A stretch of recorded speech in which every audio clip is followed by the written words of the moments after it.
The gloves are off once again with Ray Boom Boom Mancini. I'm Steve Kim for UCN Live. And Ray, November 21st, we're assuming this fight is going to be announced anytime soon. Canelo Alvarez takes on Miguel Cotto. Ray, for the second half of 2015, is this the biggest marquee fight in boxing? Marquee fight, yes, because why? It's a Mexican versus a Puerto Rican. Latins are the biggest fight fans, as you know. That's why it's the biggest fight. Well, plus you have Canelo, who's probably in his prime now. Cotto's a little long in the tooth. But 2 stars. But 2 stars still, exactly. I think, yeah, money-wise, it's the best because Latinos are the #1 ticket buyers for pay-per-view and for fights. So, and you got the two biggest, probably the 2 biggest Latino stars right now, and it's the national rivalry.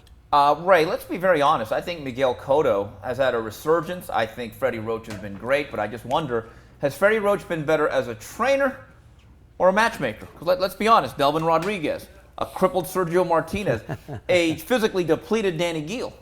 Is this a bit of a mirage? Could be. Miguel Cotto, as I said, is getting a little long in the tooth with this type of fight. And Canelo, but here's the thing, Canelo's a young, strong guy. He's a bigger puncher. He's stronger physically, but he has problem with movement. Austin Trout proved that. There's Lara and Mayweather. All give him problems when he move. Cotto now has got a little different twist to his repertoire. Freddie's got a movement, boxing. Not that he's going to be moving as much as these other guys, but he'll move just enough that it could give Canelo problems. The other side of it is Canelo's a bigger puncher. But Cotto can punch pretty good too, still. Can Canelo take a great shot? We don't know. It seems like he takes a pretty good shot, but we don't know how big a shot because he hasn't really been tapped on the chin. So this is what's going to come out. A lot of things are going to be found out. I personally think youth wins over experience. I think power. The power is given advantages to Canelo. But all that being said, Cotto's come off 2 pretty good, as you said, performances that could be a little. Could be deceiving. Deceiving, good word.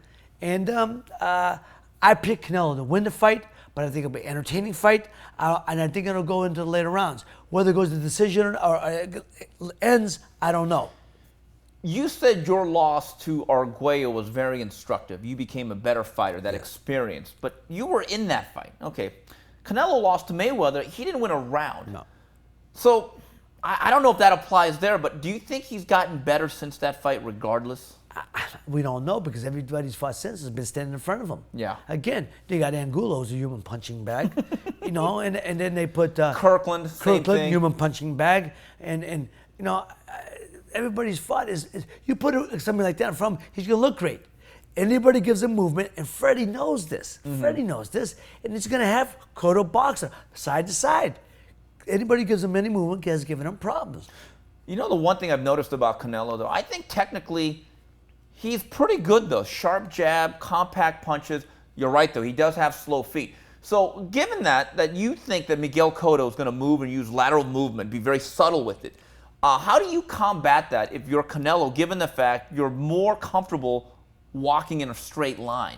Well, you're going to have to, again, his movement. He's got to learn to cut off the ring. You slide over, take angles, cut off the ring, and while he's doing that, sticking out his jab, making Cotto, be defensive and walking him down till you get him in the corner.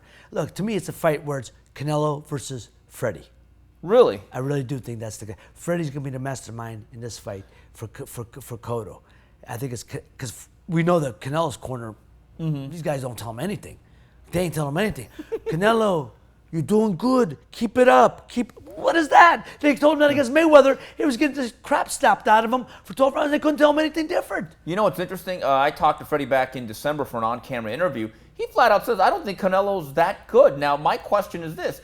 Given the fact that Cotto has full trust in his trainer, do you think by saying that publicly, do you think that's kind of an Angelo Dundee-like technique of psychologically deploying your fighter to be ready to win this fight? Absolutely is. Angelo would always make comments like that, getting the fighters, the opponent to think, well, maybe my corner isn't what I think it is. Maybe they don't know. Because the fights he lost, even against Lara, even though he got the decision, they weren't telling him anything to win that fight.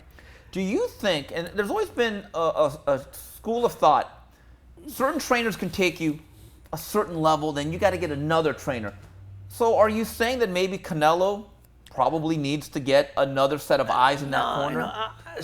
Maybe we get another pair of eyes, somebody younger, some younger blood, because even though the son's young, the father's old, and they've been around boxing a long time, I get it. But I think Canelo's one type of fighter, and they know what they got, but they can't adjust during in the middle of the fight. They don't know how to, they really don't know how to make adjustments, which is what great trainers do. They know what they got, what type of fighter they have, but it's like you got a car, you know, you got one speed, two speeds, you know, you go forward, backwards.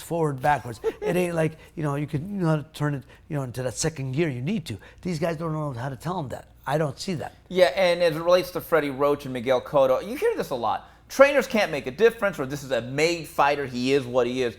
Has Miguel Cotto and Freddie Roach, have they disproven that theory? I believe so, because Cotto, to me, before was one-dimensional, come forward, backed up. Cotto, to me, before, and maybe in a little bit now, he's a terrific fighter, great fighter. I'm never taking that away from him, great fighter. But he was always one speed. It's like, you know, he didn't turn on the juice when he needed to. It was just steady, steady. With Freddie, it works for him so far. But now that Freddie's given him movement, how to move beside boxing, it's worked for him because he's added a different part of his repertoire. But when you got a strong guy like Canelo banging that body, banging them arms, making you fight in the trenches, can he change speeds? I hope he can, because he hasn't shown it before. I hope he can do it now. So early prediction, and you can always change your mind. This is not like a political campaign here. You're saying youth will be served. You favor Canelo right now. I think youth and strength will win. If Canelo will win this fight. Okay, there you have it from Ray Boom Boom Mancini. That was Gloves Off. This is Steve Kim for UCN Live.